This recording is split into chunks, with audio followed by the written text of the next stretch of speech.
रखे थे। Last topic इसका रहता है बच्चों जंतुओं में हार्मोन। आज शुरुआत करेंगे। सबसे पहले हम जाने हार्मोन क्या है बच्चों। हार्मोन ऐसे पदार्थ होते हैं बच्चों जो अंतःस्रावी ग्रंथियों के द्वारा स्त्रावित होते हैं और रुधिर के द्वारा पूरे शरीर में पहुंचते हैं और संबंधित कार्यों को संपादित करते हैं। तो अंतःस्रावी दो प्रकार की ग्रंथियां होती हैं बच्चों, बहिर्स्रावी और अंतःस्रावी। अंतःस्रावी ग्रंथियों की यदि हम बात करें तो ये ऐसी ग्रंथियां हैं जो अपने द्वारा स्त्रावित स्त्राव को, जो रस निकलता है इनमें से, जो पदार्थ निकलता है इनमें से, उसे सीधे ही रुधिर में डाल देती हैं।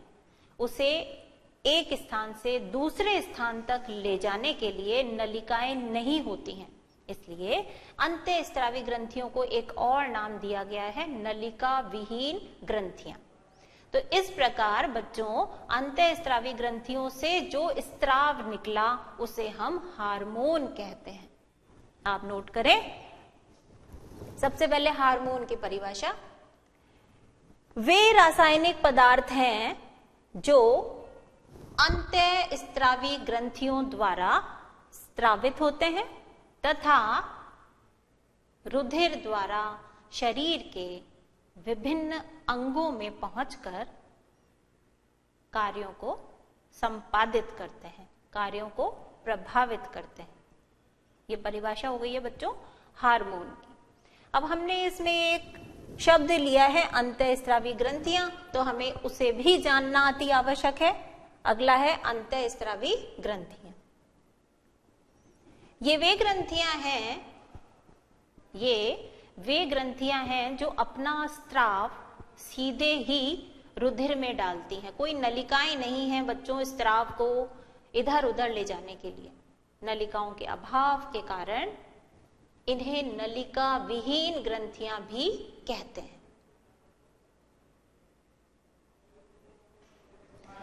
कौन कौन सी प्रमुख अंतःस्रावी ग्रंथियां हैं मनुष्य में जो उपस्थित होती हैं?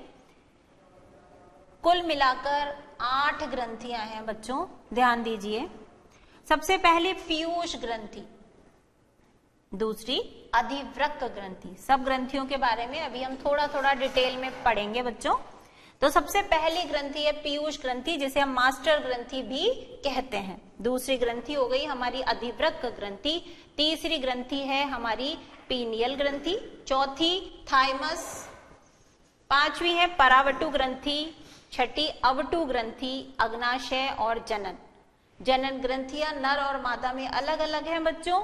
नर के अंदर वृषण जनन ग्रंथि पाई जाती है, जबकि मादा यानी स्त्रियों में अंडाशय जनन ग्रंथि के रूप में उपस्थित होती है।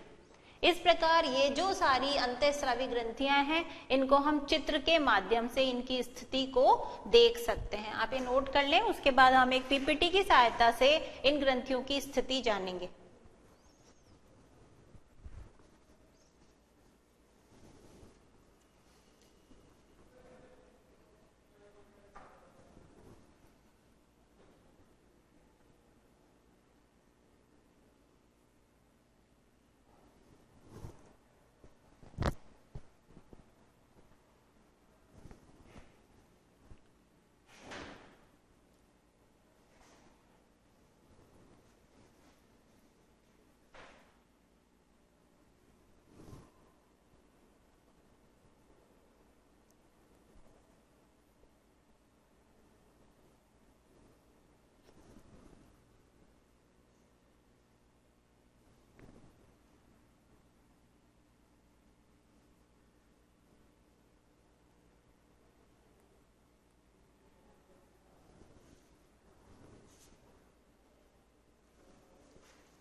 चलिए बच्चों, पीपीटी के माध्यम से आप देखिए इन ग्रंथियों की स्थिति।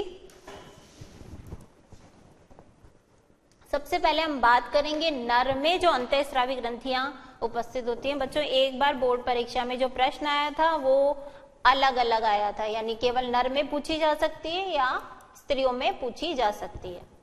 नर में जो अंतःस्रावी ग्रंथियां हैं बच्चों कुछ इस प्रकार से व्यवस्थित हैं। सबसे पहले आप देखिए मस्तिष्क में ऊपर ही ऊपर जो अग्र मस्तिष्क वाला भाग हमने पिछली क्लास में पढ़ा है, उसके पश्य भाग में यानी हाइपोथैलेमस से लटकी हुई ग्रंथि होती है हमारी पीयूष ग्रंथि। तो आप अभी ध्यान दीजिए, ऊपर ही ऊपर हमारी स्थित है एक तो पिट्यूटरी ग्लैंड पीयूष ग्रंथि, साथ ही साथ एक और ग्रंथि है जो यही मस्तिष्क के हिस्से में उपस्थित होती है, उसे हम कहते हैं पीनियल ग्लैंड। तो दो ग्रंथियां यहाँ पर हैं।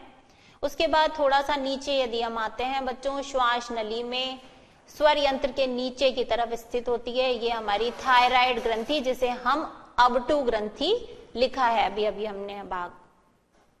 तीसरी थोड़ा और नीचे आएंगे, हृदय के आगे की तरफ स्थित है ये थाइमस ग्रंथि। उसके बाद नीचे और उतरेंगे बच्चों, यहां ये हमारी आ जाती है अग्नाशय ग्रंथि, जो कि एक मिश्रित ग्रंथि है बच्चों, क्योंकि ये बहिर्स्रावी और अंतःस्रावी दोनों का काम करती है। जब हमने पाचन तंत्र पढ़ा था तब भी हमने आपको इससे अवगत कराया था। उसके बाद बच्चों एक ग्रंथि जो वृक्क के ऊपरी सिरे पर टोपी नुमा पाई जाती है वो है हमारी एड्रिनल या अधिवृक्क ग्रंथि। और उसके बाद आप नीचे आइए, ये है जनन ग्रंथि, नर की है ये अंतःस्रावी ग्रंथियां। तो कौन सी ग्रंथि है? वृषण के रूप में ये जनन ग्रंथि उपस्थित होती है। इस प्रकार से दो ग्रंथियां ऊपर हो गई, तीसरी ये श्वास नली में, चौथी ग्रंथि थाइमस, पांचवी अग्नाशय और छठी ये हमारी एड्रिनल ग्रंथि, सातवीं ये आपकी आ गई है जनन ग्रंथि। इसी प्रकार बच्चों यदि हम मादा की यानी स्त्रियों की जनन ग्रंथियों की बात करें, पराअवटु ग्रंथि जो होती है बच्चों वो थायराइड ग्रंथि में ही स्थित होती है। जो एक ग्रंथि हमने परावटु पढ़ी है वो थायराइड ग्रंथि में ही 4 छोटे छोटे पिंडों के रूप में उपस्थित होती है।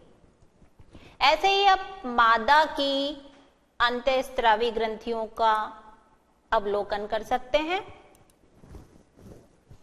अंतर केवल बच्चों जनन ग्रंथि में आएगा। ऊपर जो आपने दो ग्रंथियां देखी हैं, कौन कौन सी? पीनियल देखी है और पीयूष ग्रंथि देखी है, वो मस्तिष्क में उपस्थित। फिर नीचे वही श्वास नली में, इसमें भी थायराइड ग्लैंड है। उसके बाद हृदय के आगे थाइमस ग्रंथि,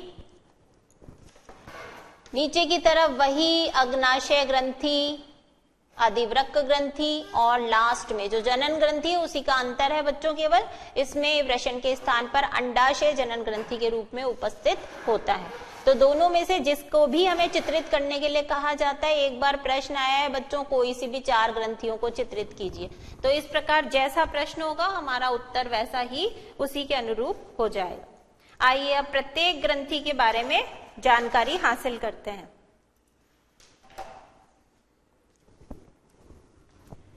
सबसे पहले लेंगे बच्चों हम मास्टर ग्रंथि, जिसे हम कहते हैं पीयूष ग्रंथि।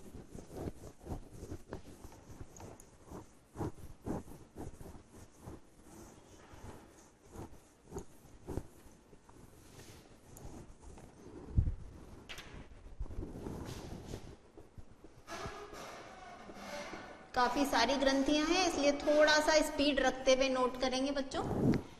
पीयूष ग्रंथि जो है ये एक जटिल ग्रंथि है,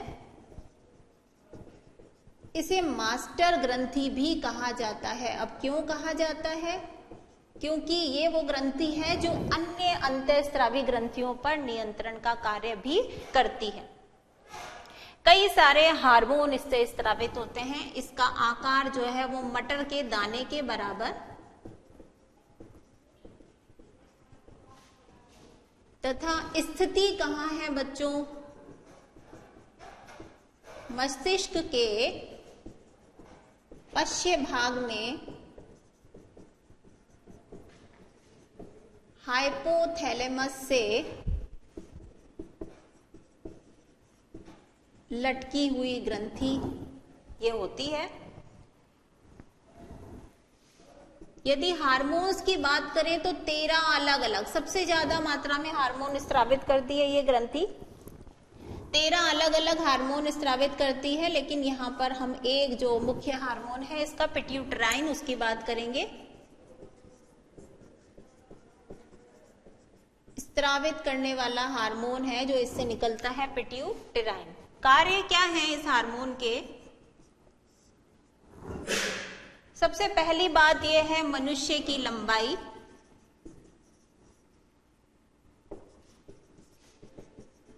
इसी प्रकार दुग्ध स्त्रवण तथा जल अवशोषण का नियमन करना। स्पष्ट रूप से बच्चों हर ग्रंथि के बारे में ऐसी जानकारी अपनी पुस्तक में दी हुई नहीं है, आप ये इसलिए नोट करें, परीक्षा की दृष्टि से काफी महत्वपूर्ण है आपके लिए। इस ग्रंथि की वो खूबी है बच्चों की यदि इस हार्मोन की अधिकता हो जाती है तो मनुष्य लंबा होकर दैत्याकार हो जाता है, वहीं अगर इस हार्मोन की कमी हो जाती है तो मनुष्य बौना रह जाता है। तो मनुष्य की लंबाई का निर्धारण इसी हार्मोन के द्वारा होता है। दोबारा से सुन ले, जटिल ग्रंथि मास्टर ग्रंथि कहलाती है। क्यों कहलाती है? क्योंकि अन्य अंतःस्रावी ग्रंथियों पर नियंत्रण का कार्य करती है। आकार मटर के दाने के बराबर और स्थिति मस्तिष्क के पश्चिम भाग में यह हाइपोथैलेमस से लटकी हुई होती है। स्रावित हार्मोन पिट्यूटराइन कहलाता है और हार्मोन का काम है मनुष्य की लंबाई, दुग्ध स्त्रवण और जल अवशोषण का नियमन करना।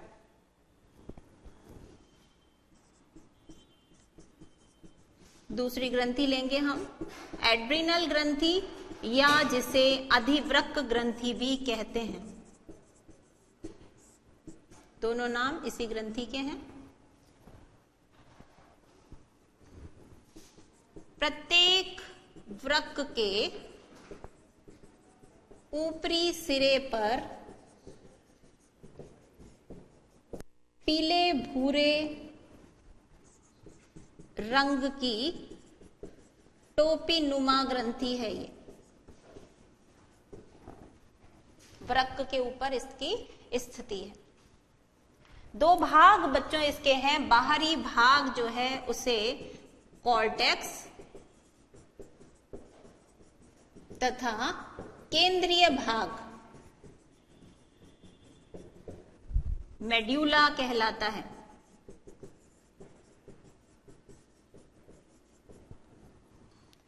इससे जो हार्मोन स्रावित होता है, स्रावित हार्मोन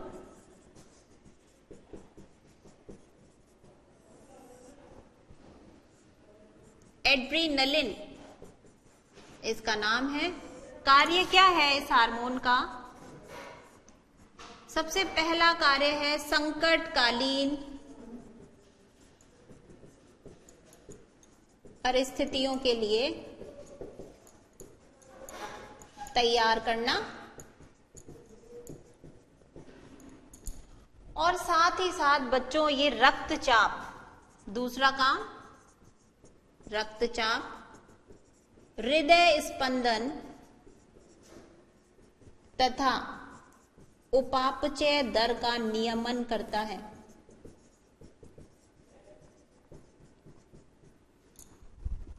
जब भी हम कोई अचानक बुरी खबर किसी भी अपने निकट संबंधी के बारे में सुनते हैं तो उस समय हमें उस परिस्थिति को सहने के लिए जो ताकत देता है वो इस हार्मोन के द्वारा मिलती है।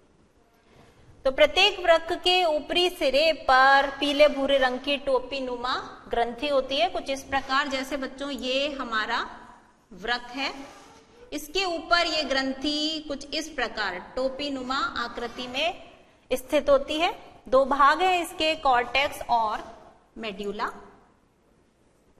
स्रावित हार्मोन एड्रीनलिन कहलाता है। दो कार्य हैं इसके, संकटकालीन परिस्थितियों के लिए तैयार करना, रक्तचाप, हृदय स्पंदन और उपापचय दर का नियमन करना।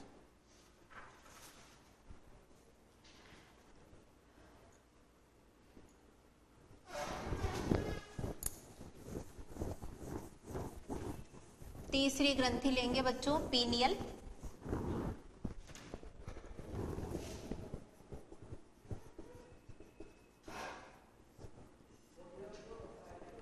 कहाँ स्थित है ये? मस्तिष्क के पश्च भाग के पृष्ठ तल पर स्थित।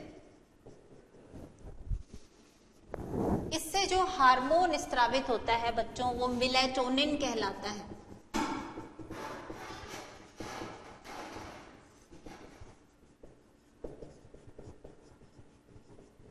निम्न श्रेणी के जंतुओं में ये हार्मोन त्वचा के रंग का निर्धारण करता है। कार्य क्या है? त्वचा के रंग का निर्धारण करना।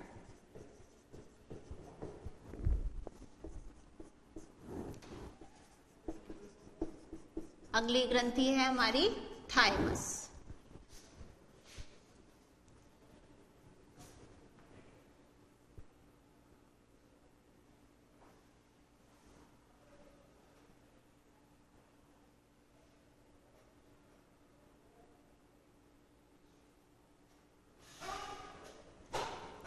अब ये ग्रंथि कहाँ स्थित है बच्चों? थाइमस ग्रंथि हृदय के आगे चपटी गुलाबी रंग की द्विपिंडकीय ग्रंथि है ये। स्रावित हार्मोन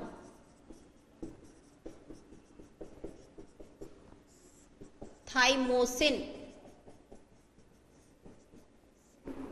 और इस हार्मोन का काम क्या है?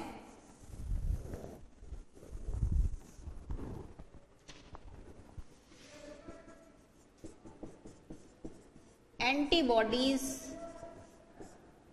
द्वारा शरीर रक्षा करना।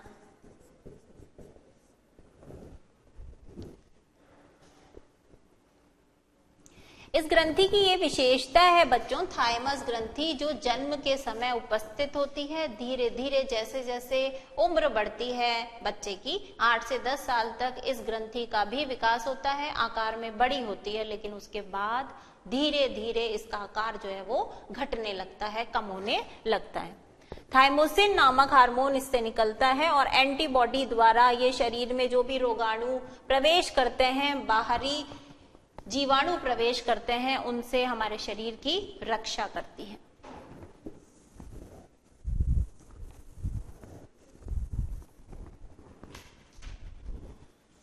पांचवी ग्रंथि है हमारी परावटु या जिसे पैराथायराइड ग्रंथि।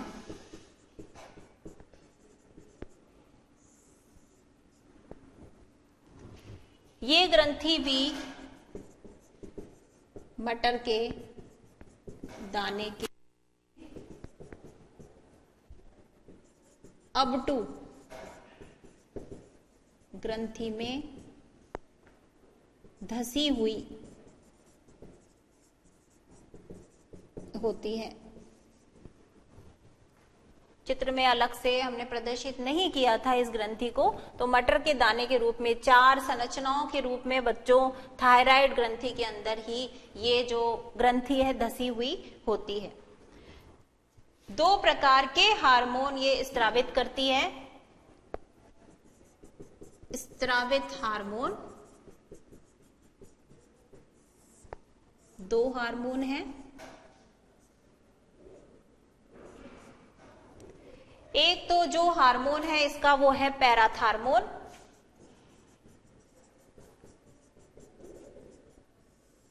और दूसरा हार्मोन है कैल्सिटोनिन।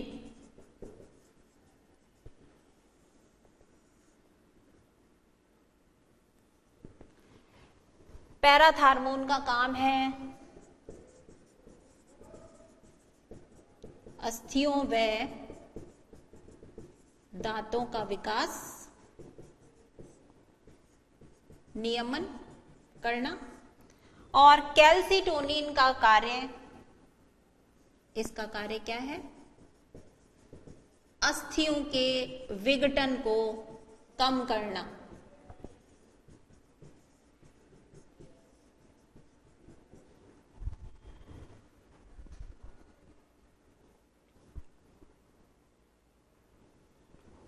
ब्रेक का समय हो गया बच्चों, लौटते हैं ब्रेक के बाद।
फिर से स्वागत है बच्चों आपका।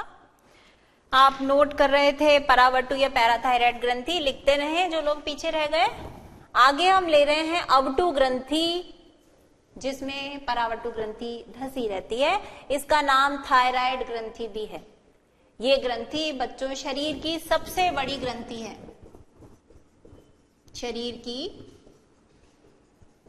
सबसे बड़ी ग्रंथि स्थिति की यदि हम बात करें तो श्वास नली में स्वर यंत्र के नीचे स्थित होती है ये ग्रंथि। स्रावित हार्मोन थायरॉक्सिन कहलाता है। इस हार्मोन के लिए बच्चों आयोडीन आवश्यक है।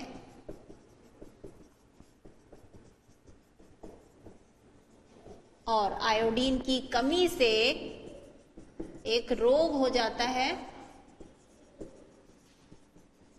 जिसे गलगंट, घेंगा या गॉइटर कहते हैं।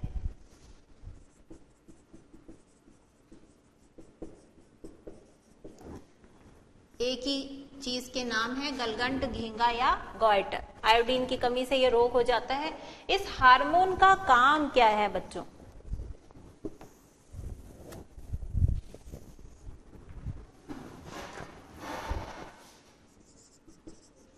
थायरॉक्सिन हार्मोन कार्बोहाइड्रेट, प्रोटीन तथा वसा उपापचय का नियंत्रण रखता है।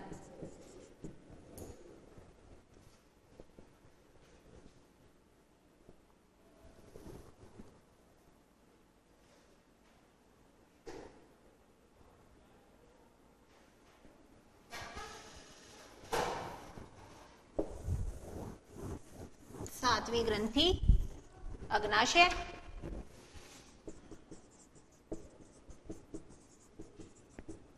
मुख्यतः ये एक पाचक ग्रंथि है।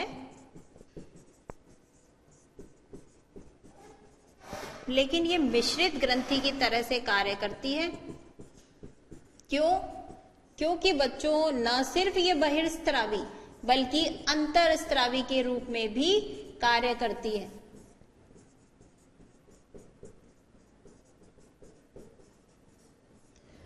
बहिर्स्त्रावी अंतरस्त्रावी तो आपको बता ही दिया, जिनके लिए कोई नलिकाएं नहीं होती जिनके स्त्राव को ले जाने के लिए। वहीं बहिर्स्त्रावी ग्रंथियां वो होती हैं जिनके स्त्राव को ले जाने के लिए नलिकाएं उपस्थित होती हैं।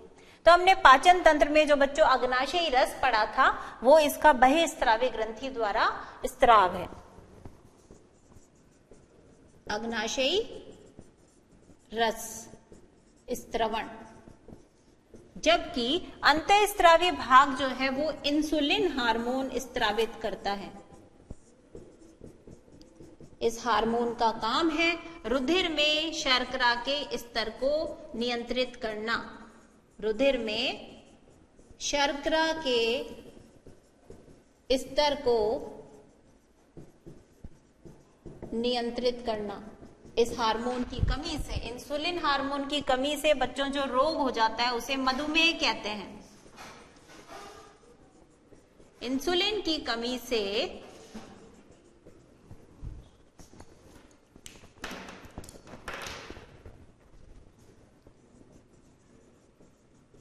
मधुमेह रोग हो जाता है, डायबिटीज जिसे हम कहते हैं।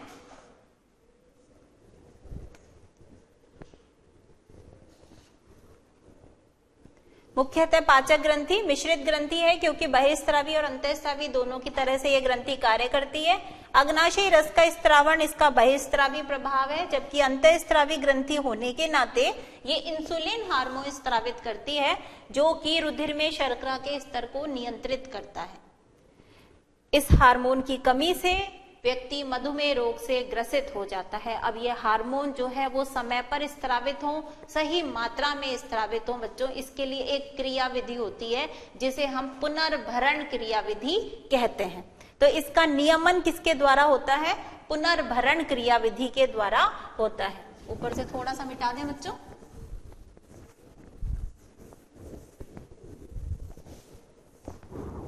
एक बार बोर्ड में ये भी प्रश्न आया हुआ है, हार्मोन की मात्रा व समय का नियमन पुनर्भरण क्रिया विधि द्वारा होता है।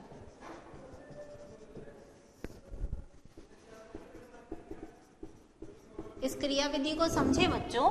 जैसे यदि मान लीजिए रुधिर में शर्करा का स्तर बढ़ जाता है, किसी तरीके से शर्करा की मात्रा बढ़ जाती है, तो उस स्थिति में शर्करा के स्तर को नियंत्रित करने के लिए इंसुलिन हार्मोन का स्त्रवण ज्यादा होने लगता है। इसके विपरीत यदि शर्करा का स्तर कम हो जाता है तो उस स्थिति में इंसुलिन हार्मोन भी कम बनता है। तो ये क्रिया विधि कहलाती है हमारी पुनर्भरण क्रिया विधि। एक लास्ट ग्रंथि रह गई है बच्चों हमारी 8वीं, जनन ग्रंथि। जैसा कि हमने आपको बताया कि नर में वृषण ग्रंथि उपस्थित होती है जो कि टेस्टोस्टेरोन हार्मोन स्त्रावित करती है। और इस हार्मोन का काम क्या है बच्चों? नर में द्वितीयक लैंगिक लक्षणों का विकास। द्वितीयक लैंगिक लक्षण क्या है बच्चों नर में? शरीर पर बालों की अधिकता हो जाना, दाढ़ी मूंछ आना, इस प्रकार की क्रियाएं जो है, आवाज का भारी होना, ये सब क्रिया नर के द्वितीयक लैंगिक लक्षण कहलाती है। इनका विकास टेस्टोस्टेरोन हार्मोन के कारण संभव हो पाता है। वहीं अगर हम मादा जनन ग्रंथि की बात करें तो मादा जनन ग्रंथि है बच्चों अंडाशय। अंडाशय के द्वारा 2 हार्मोन स्त्रावित होते हैं। मुख्यतया जो मादा जनन हार्मोन है वो है एस्ट्रोजन और दूसरा हार्मोन है प्रोजेस्टेरोन। एस्ट्रोजन हार्मोन मादा में द्वितीयक लैंगिक लक्षणों का विकास करता है।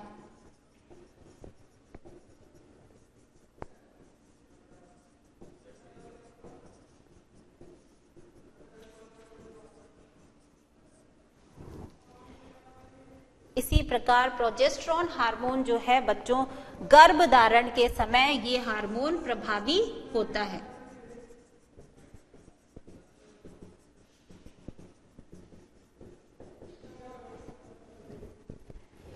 इस प्रकार इस जनन ग्रंथि के साथ में आपके पास सभी 8 ग्रंथियों का एक चित्र सामने प्रस्तुत हो गया कि कौन सी ग्रंथि कहाँ स्थित है, उससे कौन सा हार्मोन स्रावित होता है और उस हार्मोन का क्या कार्य है हमारे शरीर में। यही था बच्चों इस चैप्टर का लास्ट टॉपिक। आप फटाफट लिख लें, उसके बाद बारी है अब हमारे बोर्ड प्रश्नों के डिस्कस करने की।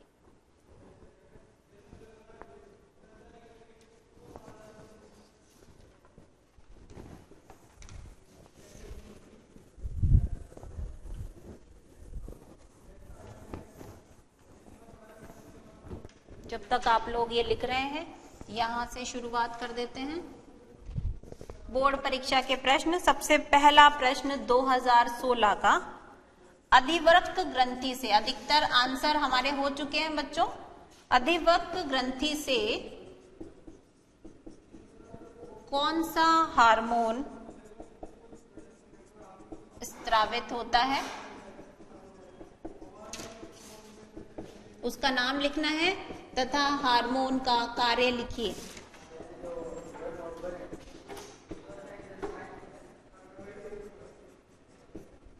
2016 का प्रश्न है ये। उसके बाद 2015 का ये प्रश्न, 2 हिस्से थे इसके। चित्र बनाकर मानव में 4 अंतःस्रावी ग्रंथियों की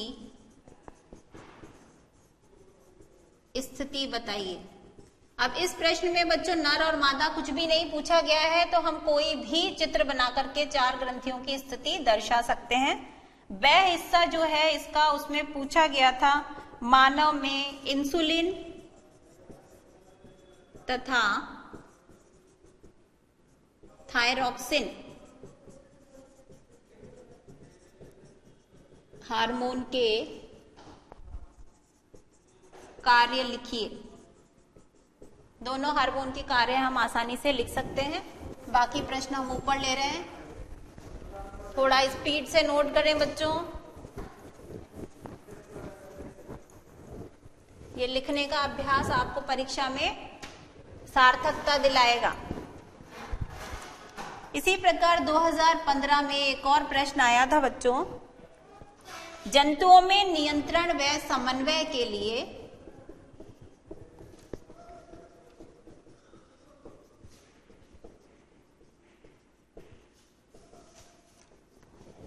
हार्मोन क्रियाविधि तंत्रिका तथा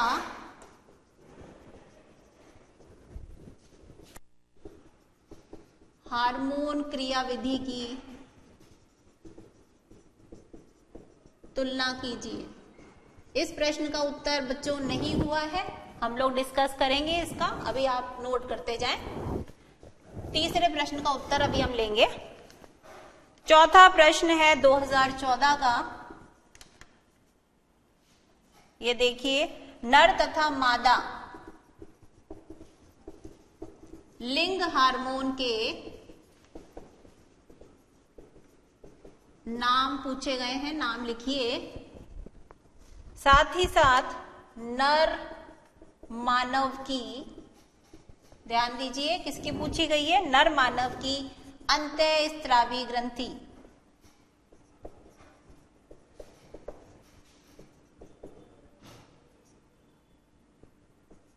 नामांकित चित्र बनाइए।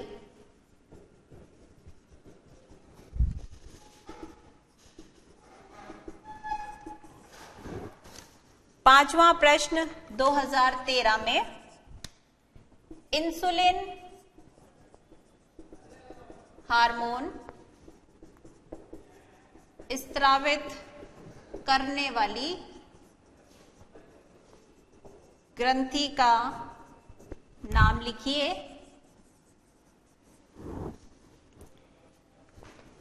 इस ग्रंथि से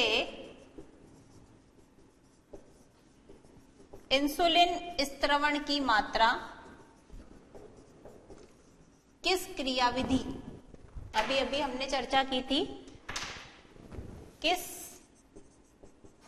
क्रियाविधि द्वारा नियंत्रित होती है? पुनर्भरण क्रियाविधि बताई थी बच्चों आपको, वही है इसका उत्तर। छठा प्रश्न 2013 का, जो हमने पिछली क्लास में टॉपिक पढ़ा था उससे संबंधित है। प्रकाशानुवर्तन क्या है? नामांकित चित्र द्वारा बताइए। प्रकाशानुवर्तन बच्चों, प्रकाश की तरफ पौधे का मुड़ना, हम एक गमले में लगा हुआ पौधा दिखा सकते हैं चित्र बनाने के लिए, और खिड़की से आता हुआ प्रकाश और पौधे का उस दिशा में मुड़ना। क्वेश्चन नंबर 7 2012 में आया हुआ है। पादपों में गुरुत्वानुवर्तन को समझाइए।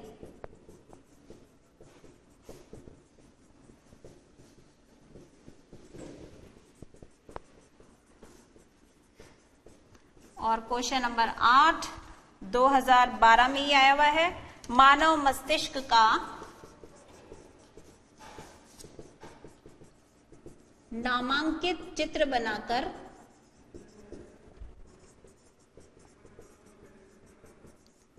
विभिन्न भागों के कार्य लिखिए।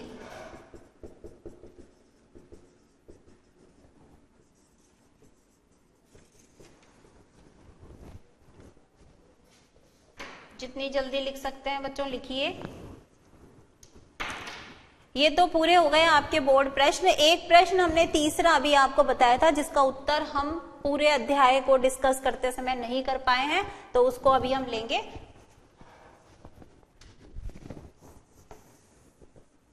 यहां इसका उत्तर लिख देते हैं।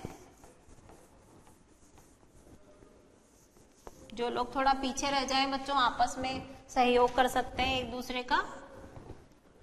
तीसरा प्रश्न में बच्चों हमको समझे जरा, हार्मोन किस प्रकार कार्य करता है और तंत्रिका किस प्रकार कार्य करता है, दोनों की क्रियाविधि की तुलना करनी है।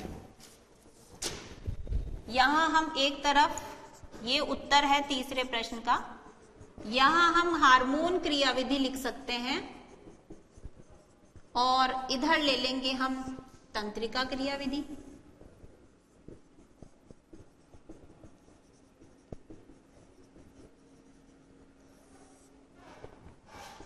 सबसे पहला अंतर जो बच्चों हम करेंगे, ये क्रियाविधि हार्मोन द्वारा संपादित होती है,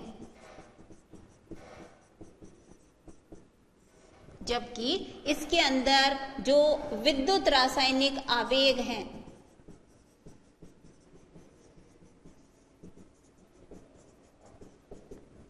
द्वारा संचालित। न्यूरॉन ध्यान कीजिए, द्रुमाक्ष से होते हुए कोशिका काय और इस प्रकार तंत्रिकाक्ष से होते हुए पेशी कोशिका तक पहुंचते थे, वही है तंत्रिका क्रियाविधि। दूसरा हम बात करें बच्चों, इसका, इस हार्मोन क्रियाविधि का संबंध ग्रंथियों तथा हार्मोन से संबंधित है ये क्रियाविधि, जबकि तंत्रिका क्रियाविधि क्या है? न्यूरॉन्स, तंत्रिकाओं व तंत्रिकीय अंगों से संबंधित है।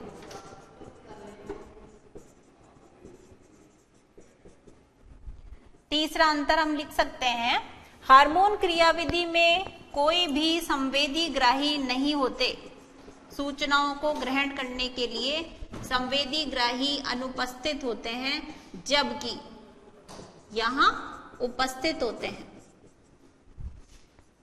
चौथा, हार्मोन क्रियाविधि सीधे ही लक्ष्य स्थान से जुड़ी नहीं रहती। हार्मोन को जिस अंग विशेष पर काम करना है उस लक्ष्य स्थान से ये सीधा जुड़ा हुआ नहीं रहता, जबकि तंत्रिका क्रियाविधि में लक्ष्य स्थान से सीधा संबंध देखने के लिए मिलता है।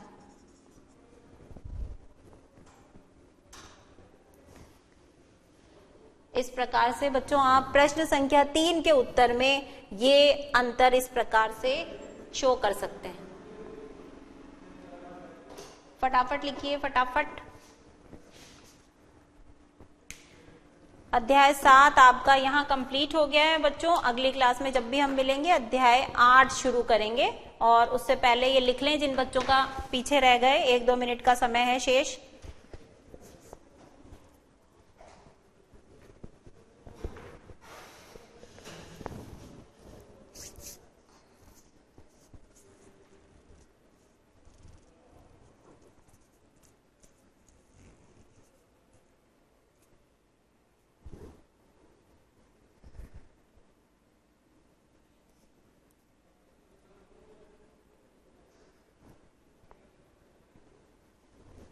चलिए बच्चों, मिलते हैं अगली क्लास में। तब तक के लिए नमस्कार।